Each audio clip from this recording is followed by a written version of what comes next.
Good evening, folks, and welcome to the live stream. I hope you're all very well this evening. Hope you had a nice weekend. So this week is going to be an interesting one with all the things that have been happening. Well, first of all, we're going to talk about what's happening in Gaza, of course. Donald Trump is threatening Hamas. If they don't disarm, he will disarm them. We'll get to that in just a moment. Spying, alleged spying in the House of Commons, and a few other stories as well, of course, we're going to cover tonight. I hope you're all very well and hope you are looking forward to this week because I think it's going to be interesting. Tomorrow also I'm going to do a live stream on PMQs, so we'll make sure to check that out at midday. Be on for about half an hour, so I'll see what's happening at PMQs. No, normally a bit of banter back and forth, but we'll cover that.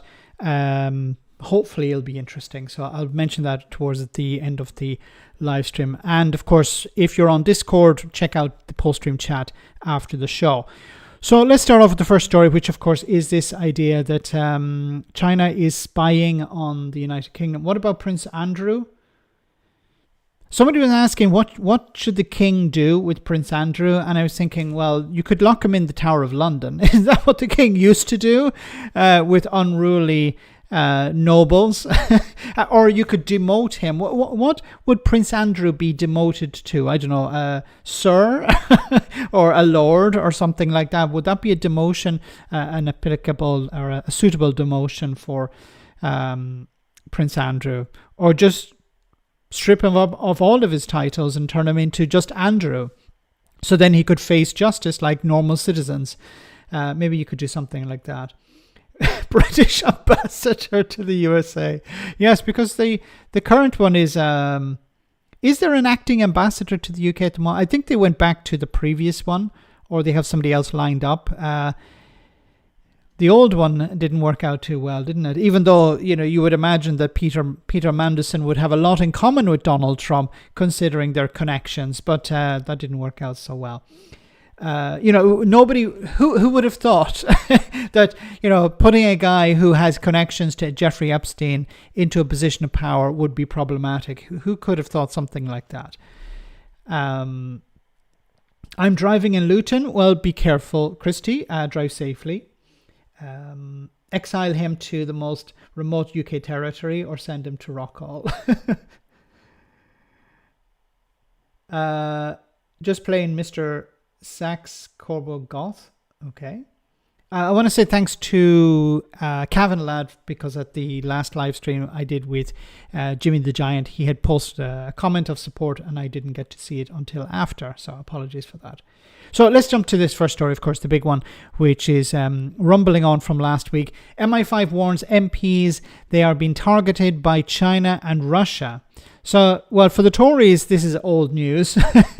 And maybe for Labour, there are a number of individuals who, well, may be targeted by China. And this of course, is a problem.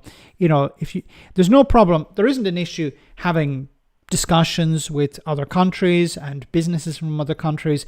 But if they're corrupting the system, then of course that's a problem. Now, the Speaker of the House was complaining about this yesterday. Right, before we come to the Minister's statement on the China case, before the Minister, I will wish to make a brief statement. Members will know that I've already put on record my disappointment that the charges against two individuals relating to espionage for the Chinese authorities have been dropped. Not only disappointment, but I'm very angry. It is of the utmost importance to me that all those who work in this Parliament are able to undertake their activities securely and without interference. This has been going on for years. But Boris Johnson received £150,000 to play tennis with the wife of an ex-minister, one of Putin's ex-ministers. Boris Johnson. I've covered this before. Yeah. Spaffer likes a nice game of tennis for many Russian rubles, was Sir Larry the Cat.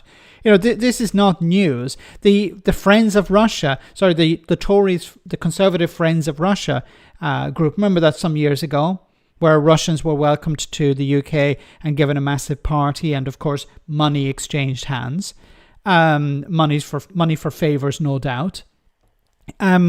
it all sort of went a bit sour, in 2022 when Russia invaded Ukraine. But until then, no, there's nothing wrong with Russians, nothing wrong with taking Russian money, nothing wrong with putting a member of, somebody who's close to Putin into the House of Lords. Nothing wrong with that.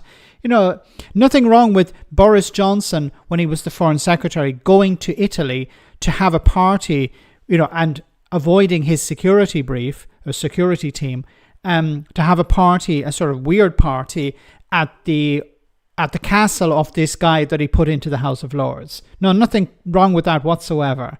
It was all above board. The thing was, the thing the Tories were saying at the time was, no, there's nothing wrong with the money as long as it's transparent. See, the money is coming from Russia and it's going into our bank accounts. We're declaring it. It's no longer hidden. The corruption is out in the open. I continue to seek advice from officials on what further steps might be taken to pursue the issue in other ways. I will be issuing an updated security guidance to members later today. I think... What do you think the guidance will be? Don't take money from Russians.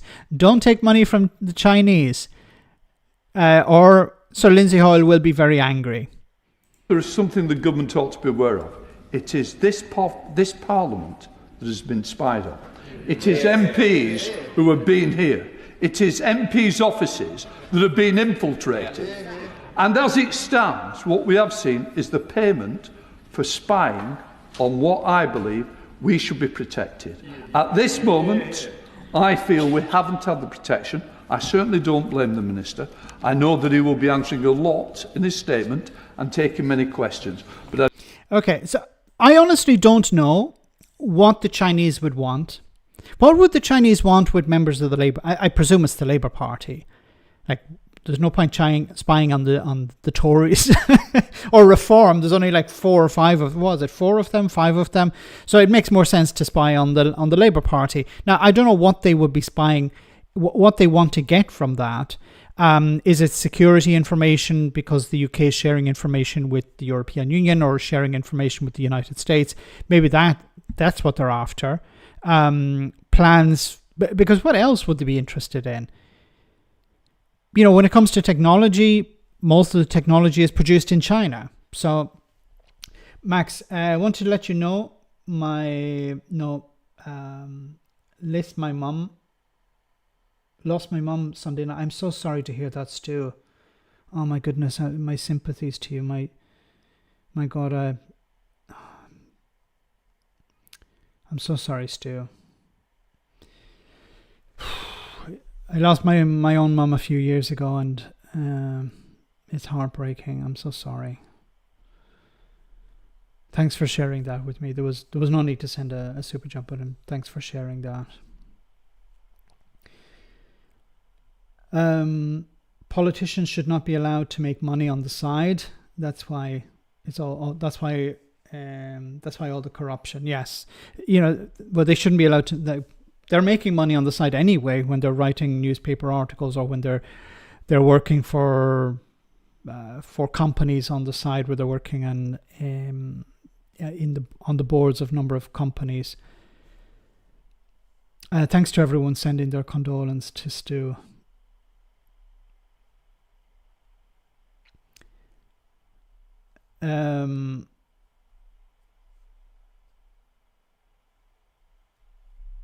Yeah. But when it comes to this this story with the Chinese, I honestly don't know what the Chinese will be looking for. I don't know what the goal here.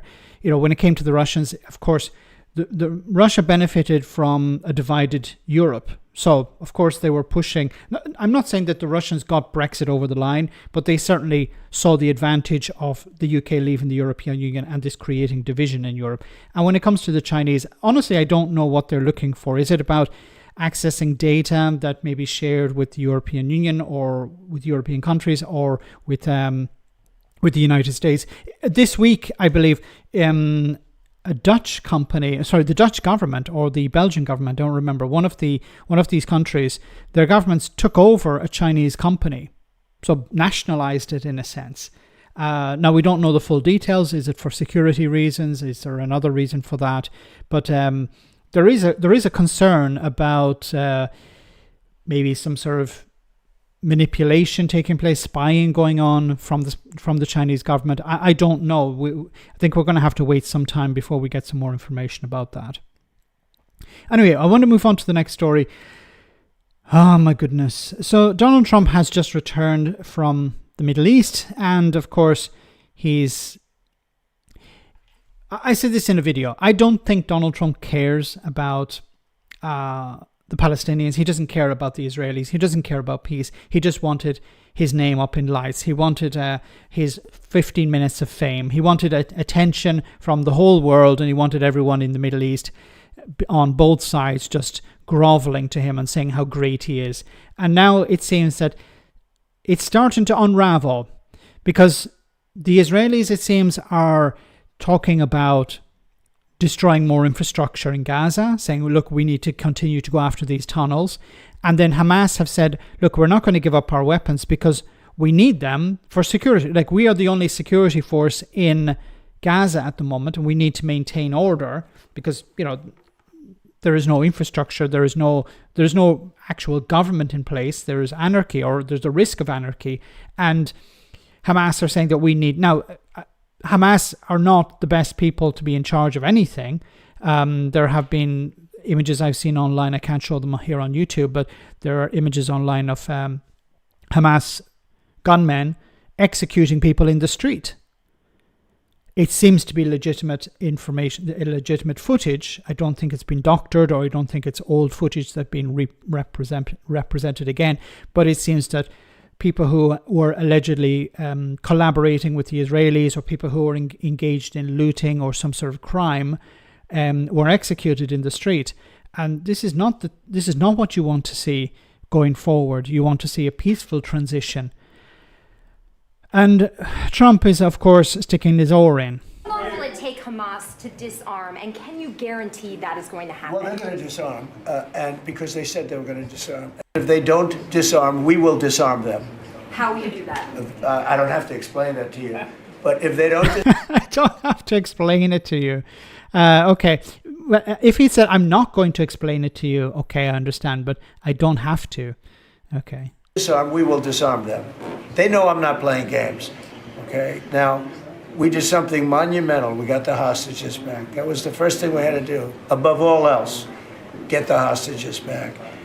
Now, they misrepresented because we were told they had 26, 24 of dead hostages, if we can use those terms. And it seems as though they don't have that because we're talking about a much lesser number. But that's a very tough subject. I want them back. That's what they said. I want them back. Also, they said they were going to disarm. And initially speaking, they needed, they did take out a couple of gangs that were very bad, very, very bad gangs, and they did take them out, and they killed a number of gang members. And that didn't bother me much, to be honest with you. That's okay. Okay. How do you know that they were gang members? Like, you heard that there were gang members, okay, but is there evidence to back up that they were actually gang members? Or is it just Hamas settling scores? A couple of very bad gangs, it's no different than other countries. Like Venezuela sent their gangs into us, and we took care of those gangs. We have Washington, D.C. is one of the safest cities in the country. It was one of the worst cities in the country if you go back just a little while ago, right? Now it's safe. You can walk to work. Isn't it nice? But we have told them we want to disarm, and they will disarm. And if they don't disarm, we will disarm them. And it'll happen quickly and perhaps violently. But they will disarm. Do you understand me? Yes. You say because quickly. Everyone says, oh, well, they won't disarm. They will disarm. And I spoke to Hamas, and I said, you're going to disarm, right? Yes, sir, we're going to disarm. That's what they told me. They will disarm, or we will disarm them. What the hell does that even mean? We will disarm them. How? The US is going to send troops into Gaza to remove the weapons?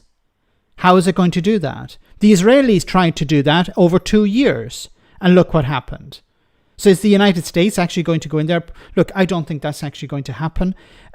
See, Donald Trump, and I said this before, Donald Trump doesn't understand the situation there. He just thinks, I can go in there, I can tell both people, you have to make peace. And they say, yeah, okay, Mr. President. And then there's a ceasefire, and then he walks away from it. You know, Tony Blair, Tony Blair has a lot of defects, okay? I marched against the Iraq war, let me just put that out there. But when it came to the Northern Ireland peace process, it had its ups and downs. It was not, when we look back on it, the Good Friday Agreement, it wasn't something that was just hammered out in a night. There was a lot of back and forth. There were a lot of risks to it escalate, getting out of control, unraveling. There was a lot of pressure applied by the Irish government on Sinn Féin. The British government were applying pressure to the Unionists. There was a back and forth between the British and Irish governments. There was the pressure from the United States, from other countries of the European Union to a certain extent. So there was a lot of pressure applied from different sides on different people to maintain it, to keep it going, to maintain the momentum, because there was a risk at one stage where it was all going to fall apart. And, Tony Blair did his best because he was interested in making sure that it was a success. Donald Trump doesn't care. He got his photo opportunity. He got his signature. He got his 5 minutes of fame.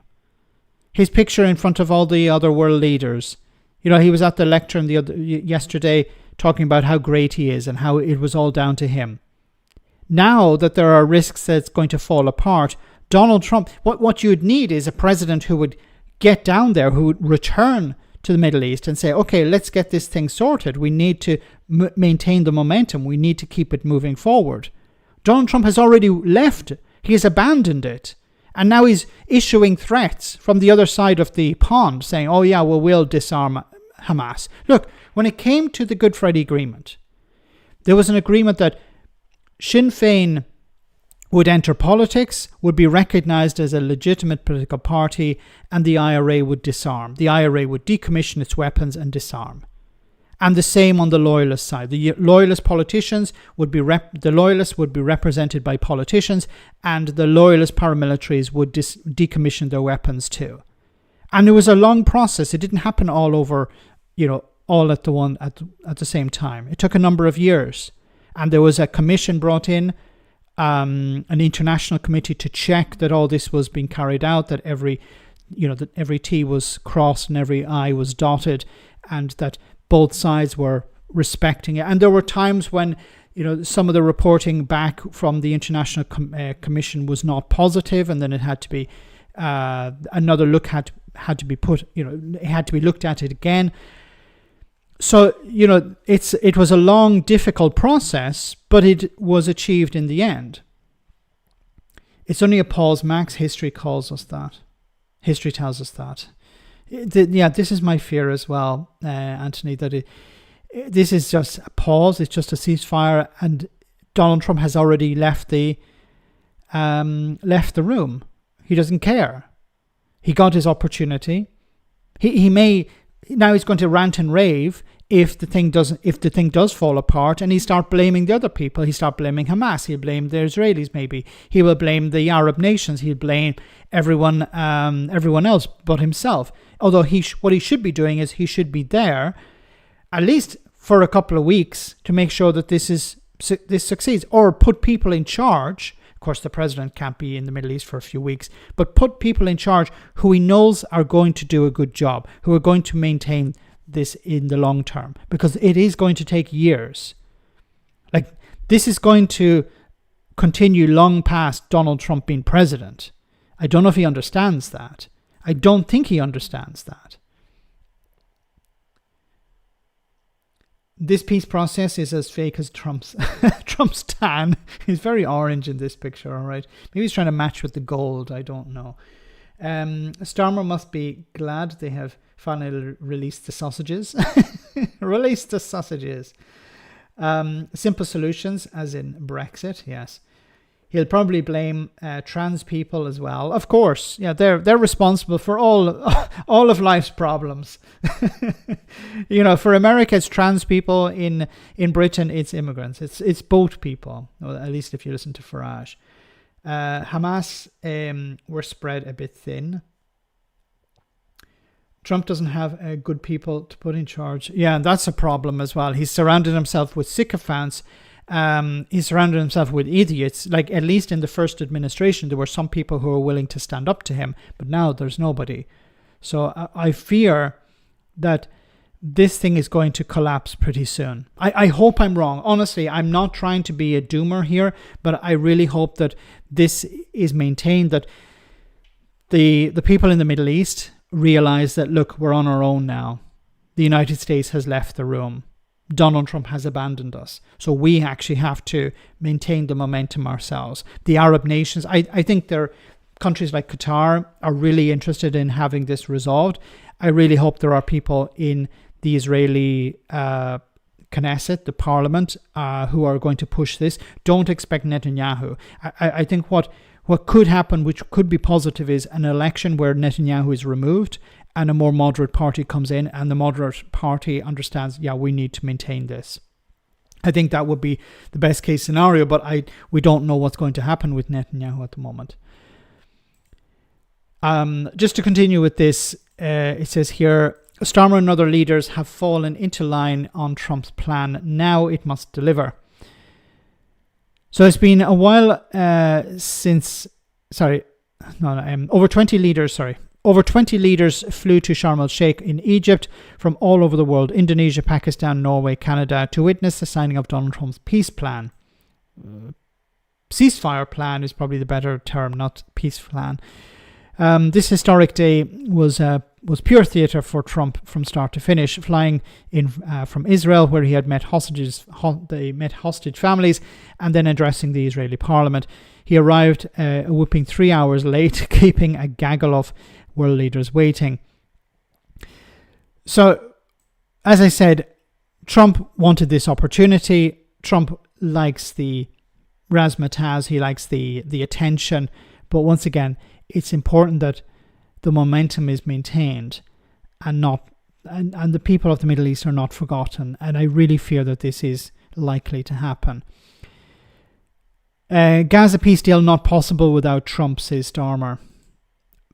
See, this is part of the problem as well. If you're putting a huge amount of... And see, there is this sycophancy towards Trump. Oh, we needed Trump to get it over the line. Yes, maybe that's true. Maybe it was necessary for Trump to be there to get it over, to get this ceasefire in place, because he put enough pressure on the Israelis. And I think a lot of it comes down to the attack, the alleged or attempted assassination of Hamas leaders in Qatar by the IDF. I think this really pissed off Trump, and he decided, okay, that's it. We need to get this thing fixed. And then he saw, well, there's an opportunity for me to promote myself once again. But it can't be based on Trump. Trump is gone now. I hope the Western leaders understand this. I think the Arab leaders understand this. I think Israelis understand this. But people like Starmer and the Europeans need to understand Trump is gone. It's over with Trump. Trump was there. He kick-started it, if you want, and now he has abandoned it. And I don't think he's going to come back, because he already got his photo opportunity. He'll say, well, it's not my fault if it all falls apart. Now I got it going, so I deserve the Nobel Peace Prize. Prime Minister said that the UK's recognition of Palestine helped get the Arab nations around the table. And that's possible. That's possibly true. One of the criticisms you keep hearing is, well, why is Starmer there? He did nothing. Well, maybe the recognition of Palestine was something that convinced the Arab nations to get on board. I don't know. We may never know whether this is true or not, because a lot of this could have been secret information, secret negotiations taking place behind closed doors. Speaking in the House of Commons the day after the peace deal was signed, the Prime Minister said, "Let no one be any doubt that none of this would have been possible without President Trump." This is his peace deal, delivered, of course, with the President Sisi of Egypt and the Emir of Qatar and President Erdogan. So Keir added, I had the opportunity to say that to him publicly and also privately, because as you know, we get along and that's good for our relationship with the US. Yeah, there's no lies being told there. Starmer is getting on pretty well with Trump. Is there any value to it? I don't know, but he gets along with Trump. Anyway, let's move, because I want to cover that as well, where Starmer is talking about this. So let's bring this up here.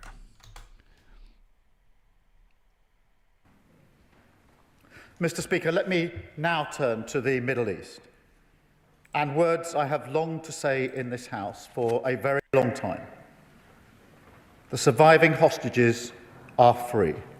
Yeah. The bombardment of Gaza has stopped. Yeah. And desperately needed aid is starting to enter as a result of the peace plan led by President Trump. We have the chance, and it is a chance, to bring a terrible chapter in history finally to a close. Mr. Speaker, it's a moment of profound relief for this House, for this nation, indeed for the whole world. But it is tempered, of course, by the knowledge that for the hostages and their families, for the loved ones of those killed on October the 7th, and for the innocent civilians in Gaza, the dead, the bereaved, the starving, this has been 2 years of living hell. I think of Avinatan Orr, who has family ties to the United Kingdom, returned at last to his family and to his girlfriend, Noah. Avinatan and Noah were taken from that music festival 2 years ago. The footage of their abduction, filmed by Hamas, evil, committed to camera. I've met Avinatan's family and heard for myself the agony that they suffered for 2 long years, waiting for him to come home. His frail condition, shocking evidence of the appalling treatment he must have endured. Mr. Speaker, we await the release of the deceased hostages. Those families need the chance to grieve, and so we demand that they return to their families immediately. One of the reasons that a lot of the bodies can't be returned is because they're under rubble as a result of the bombing. So this is one of the reasons why sometimes it can be difficult to identify the bodies as well. So it's not as easy as just putting people in body bags and sending them across the border. Mr. Speaker, my thoughts are also with the people of Gaza, almost all of whom will have lost family members, husbands, wives, brothers, sisters, and of course, worst of all, sons and daughters. Over 20,000 children killed. I think of people like Yara Yagi, who I met a year ago, 17 years old. Okay, so I'm going to stop here because I think, unfortunately, I think this is a lot of pointlessness. Apologies if this is a disappointing, like if people wanted something else, but this is a bit pointless because what needs to happen now is there needs to be a real emphasis on maintaining the momentum. Once again, Donald Trump is being celebrated as the hero here, but we need to move on from that because Donald Trump has moved on. And what I fear is that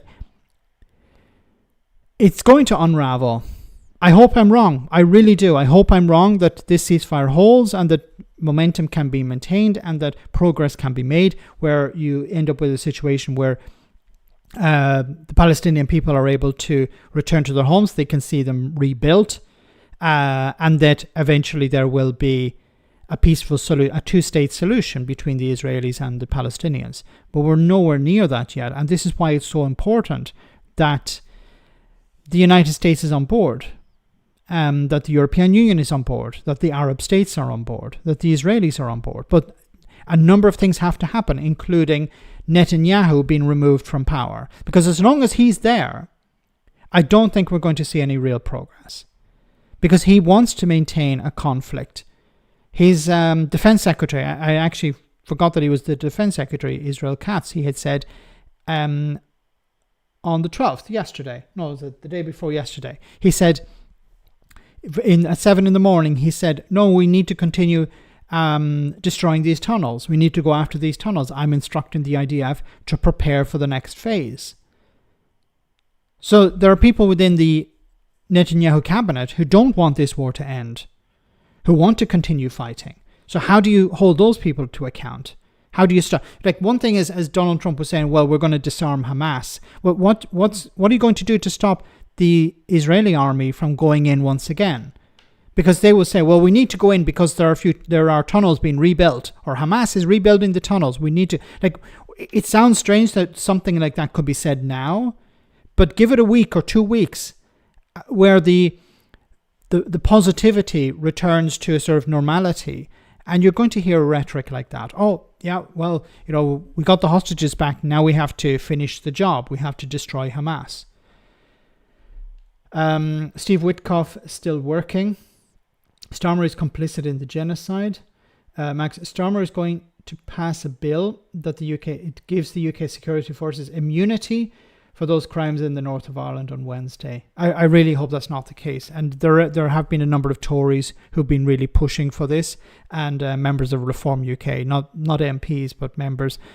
Of course, this would remove the chance of prosecuting these members of the armed forces who engaged in crimes against humanity in Northern Ireland, the north of Ireland, during the Troubles. Oh, there's a super chat. Sorry, I missed it from Ascot Day. Ascot Day, thank you so much for that. Thank you for your hard work. We appreciate intelligence and the truth. You are helping to stop the UK from becoming a shit show. That is America. Thank you so much. Very kind of you for that. I do my best. No, it's because people ask, oh, why do you care about British politics? Because I have friends and family in Britain who are being impacted by these policies, who are impacted by Brexit, who are impacted by the likes of this shift to the right. I have so many friends who are on universal credit, who are on benefits, who are on entitlements. And stop calling them benefits. I keep falling into this trap. Who I care about these policies being impacting them.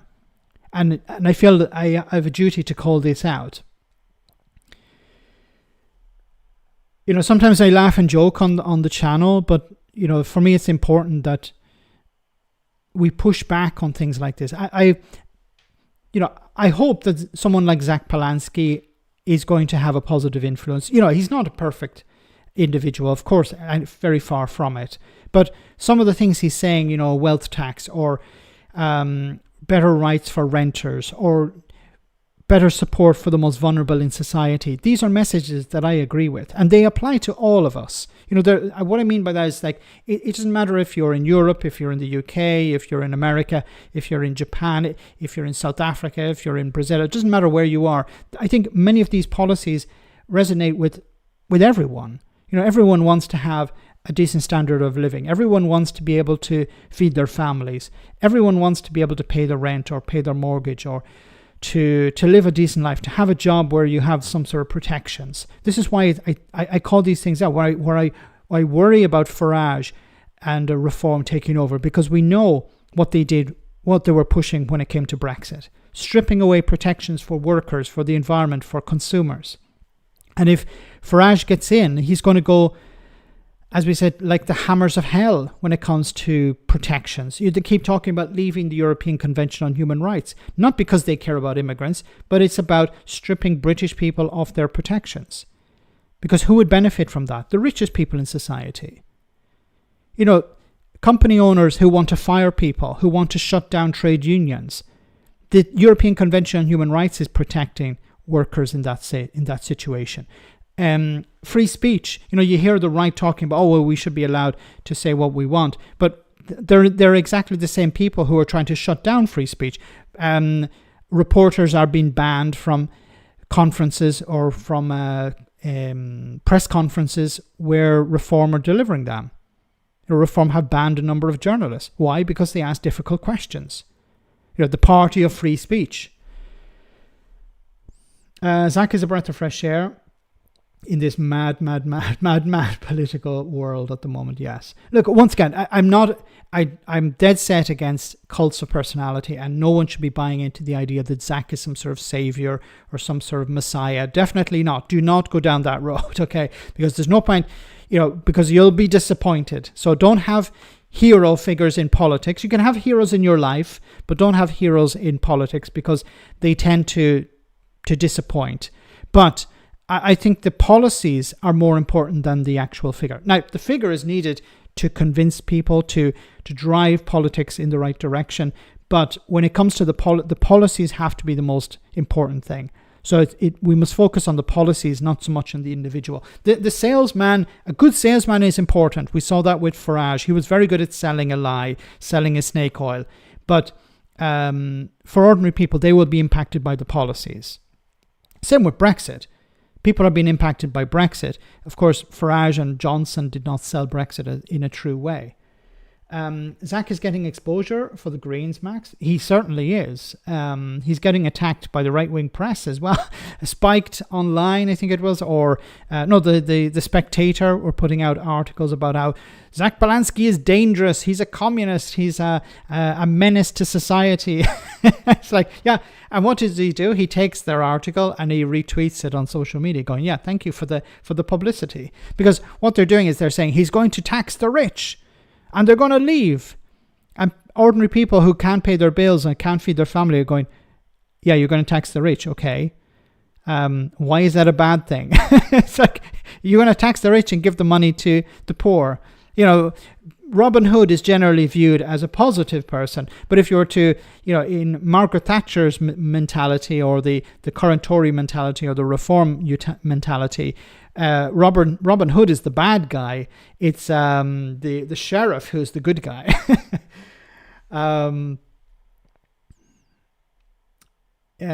Pete, pull the other one. I'm not sure what that's about.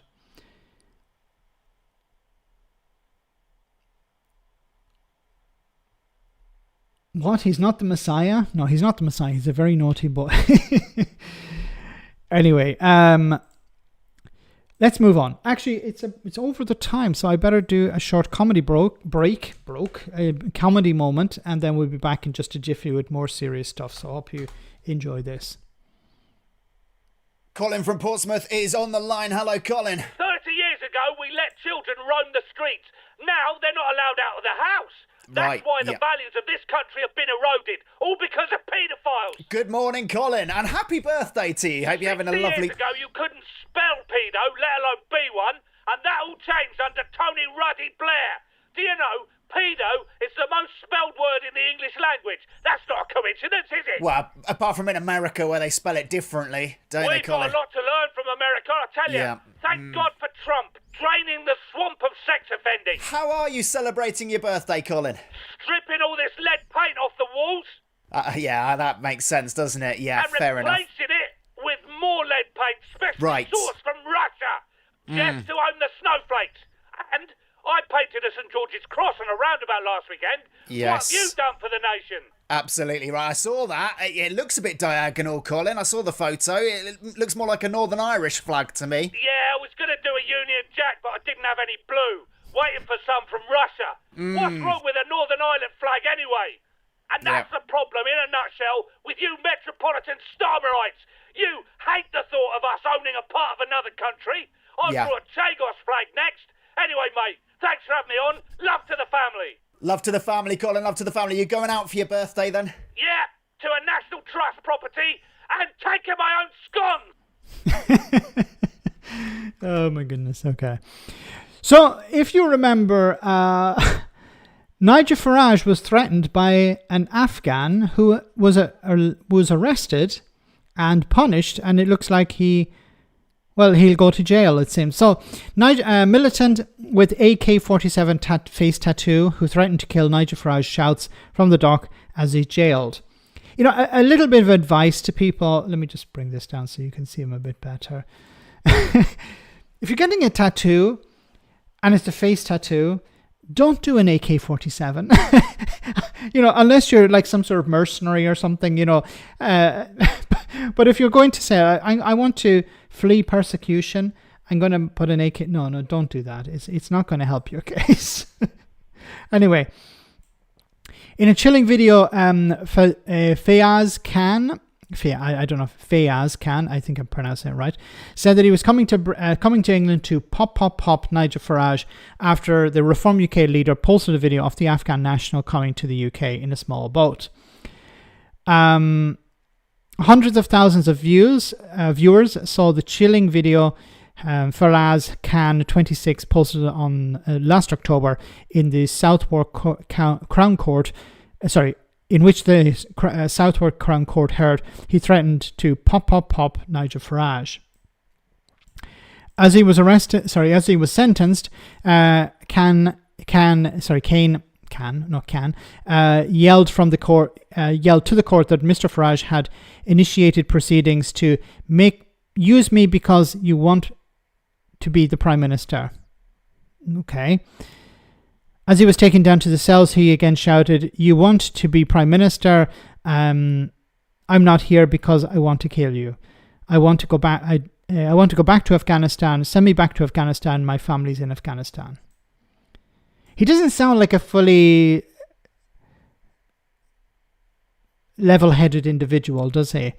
You want to use me because you want to be Prime Minister. Just because you want to do that, you want to fuck my life. You want to put me in prison. Outside the court, Mr. Farage welcomed the sentencing, but said he was deeply concerned Kane. Why am I pronouncing Khan?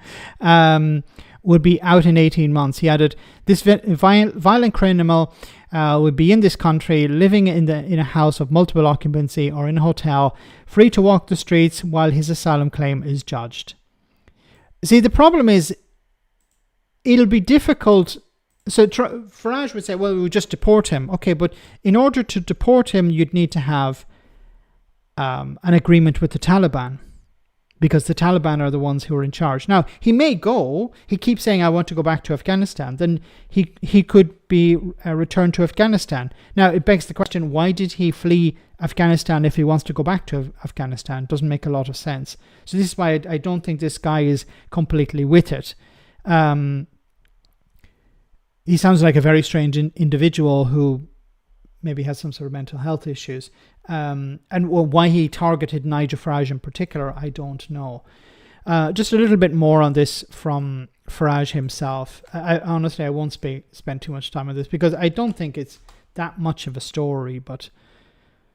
It was about the maximum sentence that could possibly have been given, 5 years, given the scale of the offence. And I thank Justice Stein, I thank the judge for saying what she said. But the fact is that in 18 months' time, this violent criminal, somebody with 17 convictions in Sweden, in 18 months' time, he will be in this country, living in a house of multiple occupancy or a hotel. He'll be free to walk the streets whilst his asylum claim is being judged. And the only reason we know about this guy is because somebody sent it to me on TikTok. Oh, okay, but then your problem is with the sentencing. You should say, well, then he should spend life imprisonment. But see, I don't know the full details of the case. But if he's out in a particular... Like the same was with their hero, what's her name? Lucy Connolly. Lucy Connolly was let out early. She didn't serve the full sentence. Is she going to reoffend? We'll have to wait and see. Is there a risk that this guy could reoffend? Well, it would be up to the judge to decide. He will be on probation, I imagine. He'll be monitored. And if he breaches the rules, then he will be put back inside again. That's how it works. You can't make laws for individuals. It makes me wonder, how many other Madder passers are there now in this country, or will there be as the boats continue to cross the channel? So I'm pleased with the judgment, but deeply concerned that this guy will be out free in 18 months. A strange twist at the end, when he was after the sentence, he was speaking from the dock, trying to be heard, making it perfectly clear that he'd rather go back to Afghanistan. Now, in Germany, there are plane loads of people going back to Afghanistan. I wonder if in 18 months' time, the only thing that stops him being on our streets is we have some kind of deal with Afghanistan. With the Taliban. Okay, so what he's talking about here, of course, is this is not really a deal that... so, yes, you could return him to Afghanistan if the Taliban are willing to take him back. See, when it came to Germany, the Taliban were willing to allow people to return, but there's no real agreement with the Taliban. It's a bit sort of, there's an agreement with Qatar to take people to Afghanistan. It's not exactly a deal between, it's complicated. And we're talking about people who were paid to go. Okay, so these people have criminal convictions. They were paid, look, if you leave, we'll pay you some money to go to Afghanistan. So they're, in a sense, they're going to Qatar and then Afghanistan, as far as I can understand. So it's not, because the German government have not recognized the Taliban as a legitimate government. So it's a bit more complicated than Farage is trying to portray here. But yes, technically the UK could have something like, well, we will send people to Afghanistan, we'll pay this guy to go back to Afghanistan. He claims he wants to go there, but whether he wants to go, it doesn't make a lot of sense. If he wants to go to Afghanistan, then why is he coming to Britain? Why did he go to Sweden in the first place? So, was it for attention? I don't know. I doubt it, but at least it's a possibility, and the Germans have shown us what they can do. So I've got mixed feelings.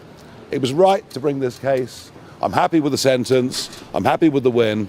But I repeat, in 18 months' time, this violent criminal will be free on our streets. Thank you. But he would have served his sentence. Like, remember the guy, was it a member of the Reform Party, the guy who kicked his girlfriend?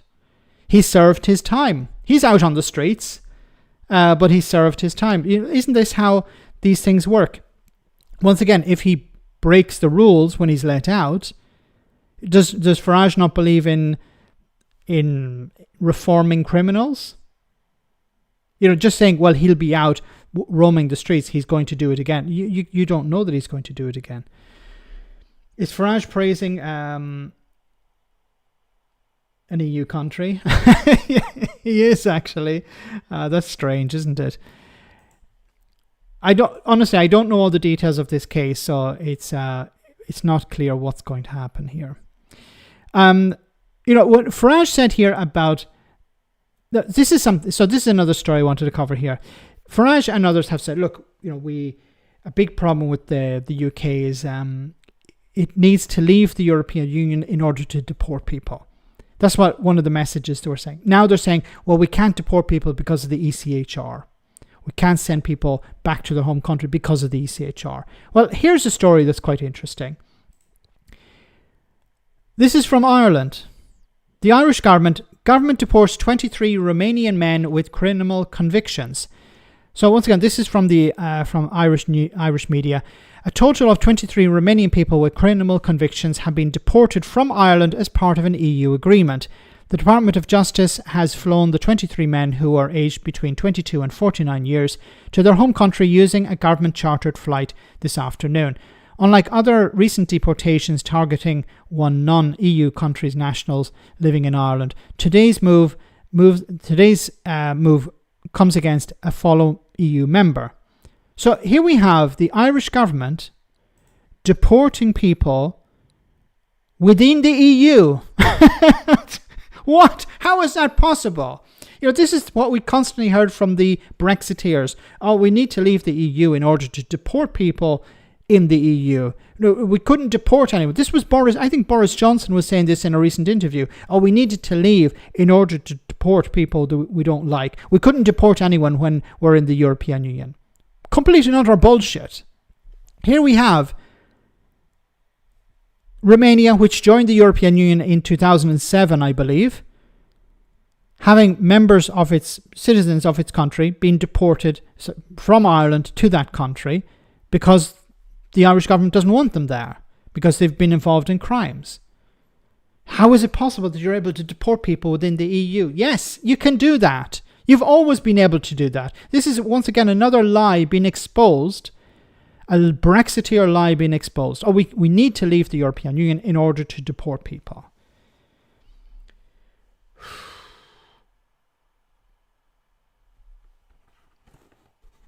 Dublin Agreement works. Fancy that.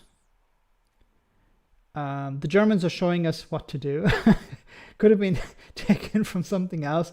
A certain former paper hanger from from Austria, perhaps. Yeah, Nigel Farage likes to quote the Germans a lot, doesn't he? Likes to admire the Germans a lot, and Reform like to admire the Germans from a different era, it seems, though. Why don't all the politicians who love Trump so much leave the UK and become immigrants in America? They can live with their hero there. This reminds me of, Christine well said, this reminds me of a Russian family was a Canadian? No, it was an American family who were sick of the Biden, who were sick of the Democrats, sick of wokeness. I think they lived in Texas and they moved to Russia a few years ago. And well, it didn't go very well for them because they thought, well, let's move to Russia because in Russia, everything is much better. We don't have all this wokeness. We don't have all the gay people. We don't have all, we don't have enough Christianity or whatever.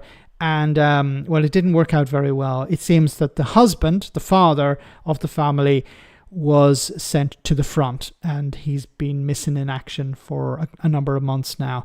The mother doesn't speak any Russian, or very, very little, and she's struggling to get access to support from the state because she can't work, because they had thought that the husband would do all the work. And then, of course, the family, the children, I don't know the situation they're in. They're probably living out of, living on charity support. It seems that they also had their bank accounts frozen when the war started, because there was a risk of spying, and they have been viewed as with suspicion by the Russian authorities and Russian people, because they're being viewed as spies, Americans in the country, acting suspiciously.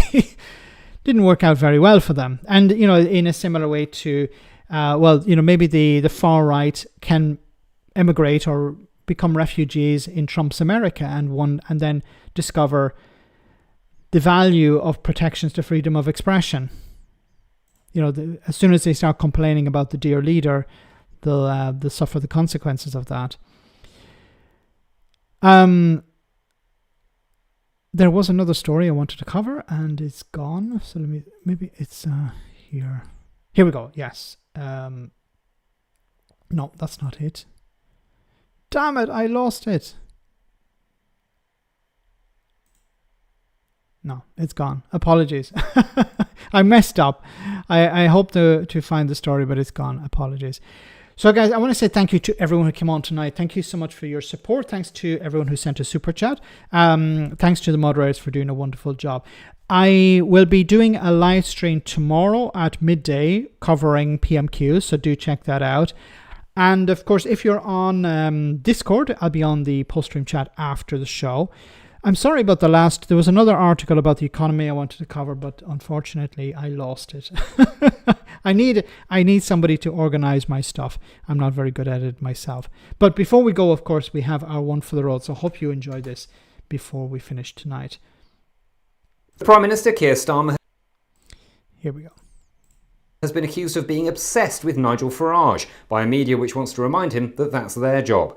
Our Nigel Farage's correspondent, Jonathan Goodenough, has more. Yes, that's right. After months of cratering polls for the government and it looking ever more likely that Nigel Farage could be the next Prime Minister, Keir Starmer has finally turned his attention to the leader of Reform UK, which is actually a bit creepy, actually. What? I mean, why is he so obsessed with Nigel? He's not interested. Leave it. Jonathan? I mean, was Sir Keir Starmer there with Nigel at every question time, every debate, every time he appeared at a pub with a pint in his hand? Well, I was, and I can tell you that Nigel isn't like other politicians. He sees me. He really sees me. Jonathan. Sorry. Reform UK have hit back at claims that Starmer made in his speech that all Reform UK voters are racist and caring about immigration makes you a bigot. Did he actually say those things? Well, Reform said he did, and I'm just reporting the story. So what did Starmer actually say? Well, some guff about loving this country and national renewal and tough choices, blah, blah, blah. But what's more interesting is how Nigel reacted to to it. Why? What did he say? He said he was shocked by the speech and accused Starmer of trying to incite violence against Reform members. That sounds very serious. Did Starmer do that? Well, it depends on what you mean by inciting violence. Is tweeting that you want people to be burned alive inciting violence? Well, yes, of course. No, Reform aren't that bothered by that. Really? As long as the people you're talking about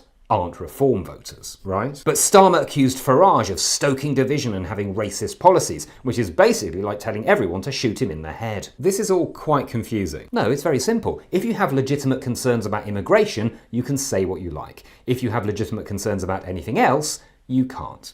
And don't. Don't what? Have legitimate concerns. Right. So how has this speech gone down? With Nigel? Well, like I said, not great. No, with the general public. I don't know. Do you want me to ask them? Really?